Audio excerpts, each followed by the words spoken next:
मैं ससुराल नहीं जाऊंगी। हमारी दिव्या अपने माता पिता की सबसे लाडली बेटी है। उसे बचपन से ही ना सुनने की आदत नहीं है, पर शादी के बाद तो सबको एडजस्ट करना पड़ता है। पर दिव्या के लिए ये चीज़ करना थोड़ा मुश्किल सा हो रहा था। अरे माँ जी, आप तो छोटी छोटी चीज़ों में टोकती रहती हैं। अरे छोटी छोटी चीज़ों में ध्यान देना बहुत ज़रूरी है बहू। अब यही देख ले, तूने 3 लोगों के लिए सब्जी बनाने की जगह 10 लोगों की सब्जी बना दी है। क्या करेंगे हम इसका? अरे गरीबों को दे देंगे और क्या। अब मैंने जानबूझ के तो नहीं बनाई ना, गलती से बन गई है मुझसे ज़्यादा सब्जी। अरे इसीलिए तो समझा रही हूँ कि खुद को सुधार ले। अरे माँ जी, मैंने कहा ना, आज ही हो गई मुझसे ये गलती। इससे पहले मैंने कभी ऐसा किया है क्या? अब गलतियाँ तो काफ़ी होती रहती है तुझसे बहू, बाकी क्या कहूँ मैं। हाँ हाँ, आप कहाँ कुछ कहती हैं माँ जी। तूने उस दिन इतना नुकसान कर दिया, मैंने कुछ कहा क्या? कब? क्या किया मैंने? कौन सा नुकसान? अरे अब छोड़, मैं कहूँगी तो फिर बोलेगी माँ जी बोलती रहती है, टोकती रहती है। अब इतना तो बोल ही दिया है, ये भी बोल दीजिए, कब किया मैंने नुकसान? अरे उस दिन तुझसे चटनी खराब नहीं हो गई थी, सारा किचन भी खराब हो गया था, फिर से पूरा साफ करना पड़ा था मुझे। हाँ तो क्या हुआ, कभी कभी हो जाती है गलतियाँ, आपसे भी तो होती है ना। उस दिन आपने दूध नहीं गिरा दिया था जब मैंने आपको दूध को उबालने के लिए कहा था। वो तो मेरा ध्यान जरा सा हट गया था बस। वाह वाह वाह, आपकी गलती ध्यान भटकना और मेरी गलती गुनाह। आपका कुत्ता टॉमी, मेरा कुत्ता कुत्ता। कुत्ता ऐसे कैसे? अरे अब मेरी उम्र हो गई है, तू तो जवान है ना, तुझे थोड़ा सावधानी से काम करना चाहिए बहू। अब आपकी उम्र हो गई है तो आपको भी ना घर में कम ध्यान देना चाहिए माँ जी। अब आपकी भजन कीर्तन के दिन है, इसलिए ये टोका टोकी बंद कर दीजिए। अब इतनी तो समझदार होती तो मुझे काम नहीं करना पड़ता बहू। अब कहना क्या चाहती हैं? मुझ में अक्ल नहीं है? मैं बेवकूफ़ हूँ क्या? अब समझदार को इशारा ही काफ़ी है, मैं बोलूँगी तो फिर कहेगी आप बोलती रहती हैं। आप ना कहते हुए भी सब कुछ कह जाती हैं माँ जी। जब से इस घर में आई हूँ, पता नहीं मुझसे क्या दिक्कत है आपको। जब देखो मुझे सुनाती रहती हैं, मुझ में कमियां निकालती रहती हैं। आपको पता है मेरे मम्मी पापा ने मुझे कितने लाड प्यार से पाला है, कभी मुझे नहीं डांटा, कभी मुझ पर चिल्लाया नहीं। वो तो दिख ही रहा है बहू। और एक आप है, जब देखिए मुझ में कोई ना कोई कमी निकालती रहती हैं। अरे मैं तो तेरी भलाई के लिए बोलती हूँ बहू। अब तुझे छोटी छोटी बात का बुरा लग जाता है तो इसमें मेरी तो कोई गलती ना है। छोटी बात नहीं है ये मेरे लिए, अब और नहीं सहने वाली मैं। हाँ, अब अगर आपने मुझसे कुछ कहा ना तो मैं क्या तो क्या बहू, क्या चल रहा है तुम्हारे दिमाग में? तो मैं अपने घर चली जाऊंगी। हाँ। अरे ये क्या बात हुई भला? अब इतनी बात पर कोई अपना ससुराल छोड़कर जाता है क्या? नहीं, मैं अब आपकी नहीं सुनने वाली। रहने दे, अब मैं तुझसे कुछ कहूँगी ही नहीं। रात को आकाश आएगा, अब वही फैसला करेगा कि क्या करना है। ठीक है, मैं भी देखती हूँ कि क्या फैसला लेते हैं वो। कावेरी और दिव्या के बीच अक्सर छोटी मोटी नोकझोंक होती रहती थी, जैसा अक्सर सास बहू के बीच में होता रहता है। लेकिन दिव्या ने इस बार एक बड़ा फैसला लिया था कि वो अपने मायके चली जाएगी। अब दोनों रात होने का इंतजार कर रही थी कि कब आकाश आए और अपना फैसला सुनाए। अरे एक मिनट, अब दोनों एक एक करके बताए कि हुआ क्या है। अब मैं कुछ कहूँगी तो तेरी बीवी कहेगी मैं टोकती रहती हूँ। मैंने तो भाई बोलना ही छोड़ दिया है। ये तो ऐसे कह रही है जैसे मैं इन्हें परेशान करती रहती हूँ। अरे मैंने तो बस समझाने की कोशिश की थी, लेकिन इससे तो छोटी सी बात भी सहन नहीं होती। जब से मैं इस घर में आई हूँ ना, तब से सुन ही रही हूँ। अरे दिव्या, माँ तुम्हारी भलाई के लिए कह रही है, वो बड़ी है हमसे, थोड़ा कुछ बोल दिया तो क्या फर्क पड़ता है। हाँ, मैं तो भूल ही गई थी, आप है तो इनके बेटे ही ना, अपनी बीवी की बात क्यों सुनेंगे? ये बड़ी हैं, कुछ भी बोल सकती हैं, इसका मतलब ये नहीं कि मैं हर बात सुनती रहूं। अरे ऐसा नहीं है, और माँ तुम भी थोड़ा कम बोला करो ना। बस माँ जी से इतना ही कहेंगे? मुझे पता था आप अपनी माँ की ही साइड लेंगे, इसलिए मैंने अपना सामान पहले से ही बांध कर रखा है। सामान? कैसा सामान? मैं अपने मायके जा रही हूँ कुछ दिनों के लिए। अरे अब इसमें मायके जाने वाली क्या बात होगी? दिव्या देखो, छोटी मोटी बातें होती रहती है ससुराल में। नहीं, आपके लिए छोटी बात होगी, मेरे लिए नहीं। जा रही हूँ मैं। अरे अब इतना भी क्या रूठना बहू, चल रख दे अपना सामान, चल छोड़ अब। नहीं, मेरे रास्ते से हटिए, आज मैं नहीं रुकने वाली। दिव्या मेरी बात तो सुनो। अरे रुको। आकाश ने दिव्या को रोकने की कोशिश की, लेकिन दिव्या तो रूठ कर चली गई। और 8 दिन होने के बाद भी उसका गुस्सा शांत होने का नाम नहीं ले रहा था। इसलिए आकाश खुद उसे समझाने उसके मायके चला गया। और अब कितने दिन यहाँ रहने का प्लान है दिव्या? पापा जी आप ही समझाइए ना दिव्या को। अरे दामाद जी, इसमें दिव्या की तो कोई गलती ना है, आपको उसे संभालना चाहिए था। पापा जी हर घर में ऐसी बातें होती रहती है, अब छोटी छोटी बातों पे कोई रोट कर मायके थोड़ी ना आ जाता है। दामाद जी, हमने बेटी को बहुत लाड़ प्यार से पाला है, उसे कभी कोई चीज़ की कमी नहीं होने दी। आपको उसका ध्यान रखना चाहिए था। मैं समझता हूँ, लेकिन मैंने अपनी माँ से भी बात की है मम्मी जी, आज से वो दिव्या को ज़्यादा कुछ नहीं कहेंगी बस। पर हम दिव्या को जाने को नहीं कह सकते, उसकी गलती नहीं है, वो जब तक चाहे यहाँ रुक सकती है। मैंने कहा था ना, मेरे मम्मी पापा मेरा साथ ज़रूर देंगे। अब मैं नहीं सुनने वाली आपकी माँ की बातों को।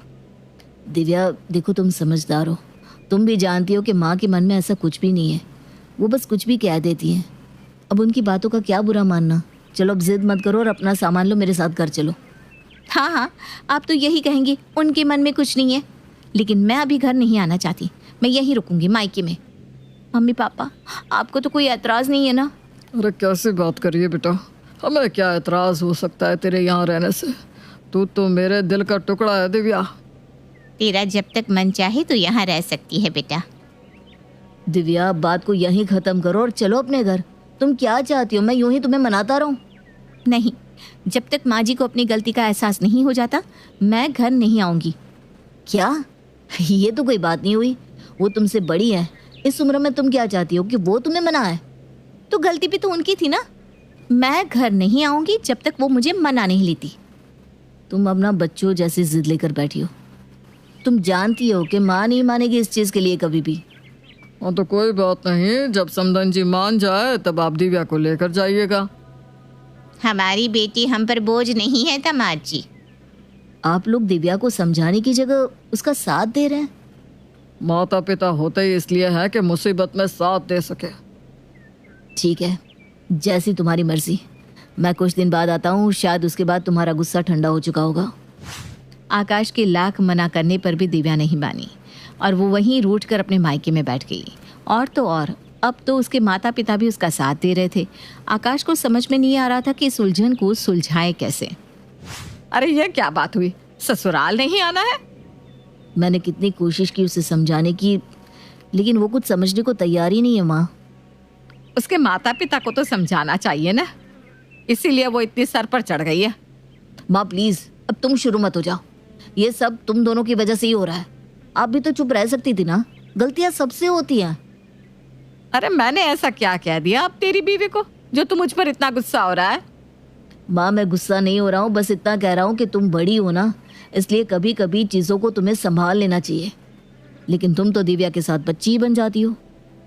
अरे मैं समझदार हूँ तभी तो उसे समझाती हूँ, उसके माता पिता की तरह थोड़ी ना हूँ कि बेटी को समझाने की जगह घर पे ही बिठा लिया। मुझे तो पहले से ही उसके लक्षण ठीक नहीं लगते थे। बस यही तुम्हारी इन्हीं बातों की वजह से ना दिव्या को बुरा लगता है। माँ तुम ऐसी बातें क्यों करती हो? हाँ, अब तो मैं ही बुरी लगूंगी ना तुझे। तेरी बीवी की गलतियाँ तो दिख नहीं रही, उनके माता पिता की छूट दिख नहीं रही, बस दिख रही हो तो सिर्फ मैं। अरे माँ मैं समझता हूँ कि तुम उसके भले के लिए कह रही हो, लेकिन थोड़ा प्यार से कह दो, बस इतना ही समझा रहा हूँ। चलो एक काम करो, मैं दिव्या को फ़ोन लगाता हूँ, तुम दोनों एक दूसरे से बात कर लो। मैं तो कभी ना कहती ही नहीं, मुझे कलेश पसंद ही नहीं है। लगा दे फ़ोन, मैं तो प्यार से ही बात करूँगी। ठीक है, एक बार तुम दोनों एक दूसरे से बात कर लो तो उलझन सुलझ जाएगी। मैं अभी फ़ोन लगाता हूँ। हेलो दिव्या, सुनो, देखो माँ और तुम ना एक बार आपस में बात कर लो, ठीक है? मुझे माँ जी से कोई बात नहीं करनी। अरे तो मुझे भी कौन सा शौक है तुझसे बात करने का, मुझे भी नहीं करनी बात। अरे एक बार दोनों बात तो कर लो प्लीज़। देखा नहीं कैसे चिल्ला रही है मुझ पर। तो तू भी कौन सा मुझ पर चाशनी बरसा रही है बहू? तेरा खुद का घर है, तुझे अब घर आ जाना चाहिए। आपको तो मेरे बिना मज़ा ही आ रहा होगा ना, तो मज़े करिए, मैं नहीं आ रही हूँ। तेरी मर्जी। अरे इन दोनों का क्या करूँ मैं? हे भगवान, हम मर्द ही क्यों फंस जाते हैं हमेशा इन औरतों के बीच। आकाश जितना चाहता था कि वो उन दोनों के मैटर को सुलझा सके, वो दोनों उतना ही एक दूसरे से झगड़ने में लगी हुई थी। और अब तो 2 महीने हो गए थे दिव्या को अपने मायके में, फिर भी वो वापस आने का नाम नहीं ले रही थी। पर एक दिन अचानक आकाश दिव्या के घर पहुंच गया। आप यहाँ फिर आ गए मुझे मनाने? नहीं, इस बार मैं तुम्हें मनाने नहीं आया हूँ दिव्या, अपनी गलती स्वीकार करने आया हूँ। तुम सही कहती थी, माँ को ना सोच समझ के बोलना आता ही नहीं। क्या? हाँ, मैं भी उनकी इन हरकतों से ना परेशान होकर तुम्हारे पास आ गया हूँ। अब जब तक ये मैटर सॉल्व नहीं हो जाता तब तक मैं तुम्हारे साथ ही रहूँगा। सच?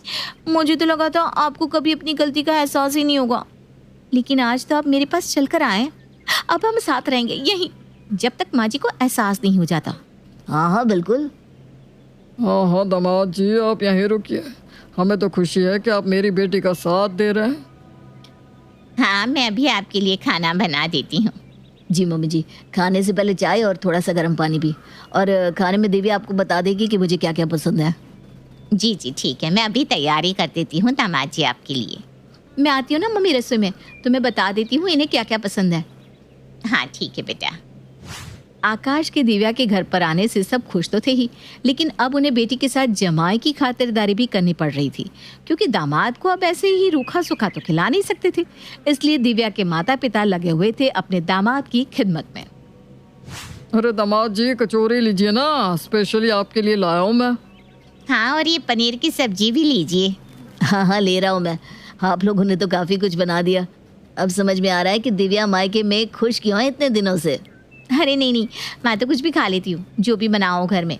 ये तो स्पेशली आपके लिए बनाया है माँ ने। हाँ, अब दामाद की खातिरदारी करना तो हमारे घर की परंपरा है। हमारे यहाँ दामाद को ना ईश्वर का दर्जा दिया जाता है। आपकी खिदमत करना तो हमारा कर्तव्य है। अरे वाह, मतलब रोज इतना लजीज खाना और सेवा मिलेगी? फिर तो मैं ज्यादा से ज्यादा दिन यहाँ रुकूंगा मम्मी जी। हैं?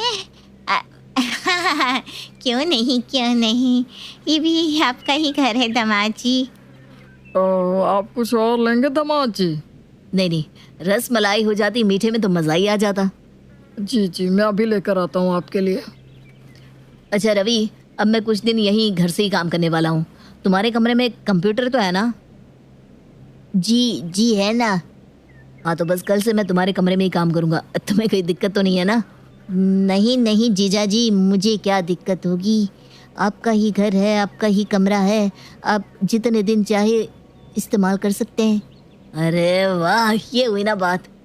आकाश की खातिरदारी करते करते अब घर के सारे लोग परेशान हो गए थे, लेकिन आकाश और दिव्या जाने का नाम ही नहीं ले रहे थे। पापा जी, ये जीजा जी कब जाएंगे? मेरा कमरा, मेरा कंप्यूटर, सब कुछ मुझसे छीन गया है। अरे मैं तो रोज रोज नए नए पकवान बनाकर थक गई हूँ जी। अब तो मुझसे भी इनकी खातिरदारी नहीं हो रही। दिव्या की बात अलग थी, वो तो घर की बेटी है, लेकिन दामाद की तो सेवा करनी ही पड़ती है। मैं तो कहती हूँ अब दिव्या को समझा बुझाकर घर भेज देते हैं। हाँ पापा जी, अब छोटे मोटे झगड़े तो हर किसी के घर में होते हैं। बात बात पे दीदी यहाँ रहने चली आए जीजा जी के साथ, तो हमारा जीना तो मुश्किल हो जाएगा। हाँ, अब दिव्या को समझाना ही होगा कि इस बात को भूल जाए और अपने ससुराल लौट जाए। क्या हुआ पापा जी?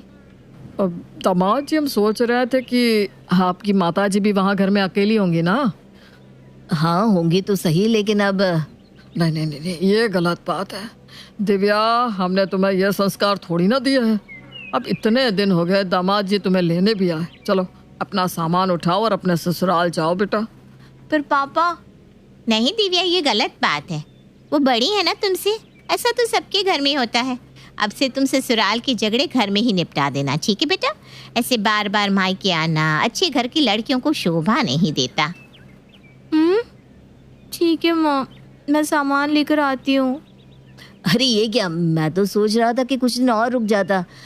अरे दिव्या, कहो ना कुछ दिन यहाँ और रुक जाए। नहीं नहीं नहीं, आप जाइए अपने घर, और आज के बाद दिव्या ऐसा कुछ कहे ना तो मैं उसे फ़ोन पे ही समझा दूंगा। दामाद जी आप निकलिए। जैसा आप कहे पापा जी। आकाश दिव्या को लेकर घर आ जाता है। यहाँ कावेरी को भी सबक मिल जाता है बेटे बहू से अलग रहने का, और दूसरी तरफ दिव्या के माता पिता को भी अकल आ जाती है कि बेटी की गलतियों पे उसे समझाया जाता है, उसे बढ़ावा नहीं दिया जाता।